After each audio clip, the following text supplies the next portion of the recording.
ประชาชนอิหร่านระดมทุน80 ล้านดอลลาร์ตั้งค่าหัวปอถำรายงาน6มังกร2020ในระหว่างพิธีเคลื่อนหีบศพของทานพลตรีกัสซิม ซูรามานีอดีตผู้บัญชาการกองกำลังนักรบพิเศษคุดของกองทัพปฏิบัติอิหร่านซึ่งมีการลำเลียงมาจากอิรักและยังเมืองมา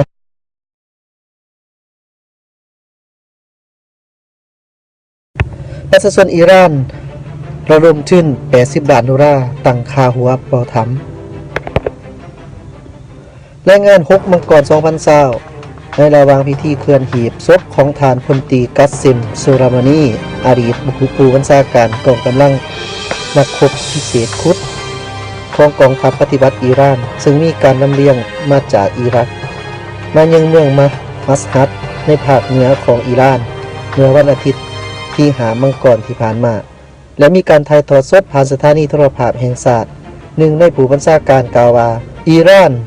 มีประชากรทั่วประเทศ80 ล้านคนดังนั้นหากประชากรอิหร่านทุกคนร่วมกันบริจาคเงินเพียงคนละ1 ดอลลาร์จะเท่ากับ80 ล้านดอลลาร์สหรัฐเพียงพอสำหรับการมอบให้แก่บุคคลใดก็ตามที่สามารถนำหัวของท่านโรนัลด์ ทรัมป์ประธานประเทศสหรัฐอเมริกามาให้ประชาชนอิสลามไว้ซึ่งทานพลตรีกัสซิม ซูรามานีเสียชีวิตพร้อมกับทานอาบู มาริอัน มูฮันดิสห้องผู้บัญชาการกองกำลังฮัสซึ่งเป็นเครือข่ายนักรบชีอะห์ในอิรักที่มีความใกล้ชิดกับอิหร่านจากปฏิบัติการโจมตีทางอากาศของกองทัพสหรัฐอเมริกาในนครหลวงแบกแดกประเทศอิรักเมื่อวันที่3 มังกรที่ผ่านมาขณะที่รัฐบาลสหรัฐอเมริกายังบ่แสดงท่าทีต่อเรื่องนี้ในด้านของทานอาบูปาซาน อาบูโทลาบีหนึ่งในนักการเมืองสายแข็งของอิหร่านกล่าวว่าการที่สหรัฐอเมริกาฆ่าทานพลตรีกัสซิม ซู